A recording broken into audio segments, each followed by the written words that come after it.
So I'm John and I own the spa here at Oxford Hills.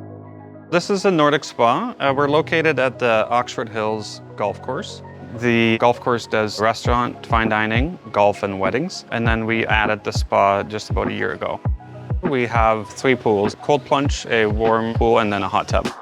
So Acapulco was recommended to us by our contractor. They had worked with them before and felt like they were the best fit for us. From start to finish, they were a hands-on, hands-off for me kind of experience. We didn't have to worry about any of the small things. Acapulco worked through it, no problems.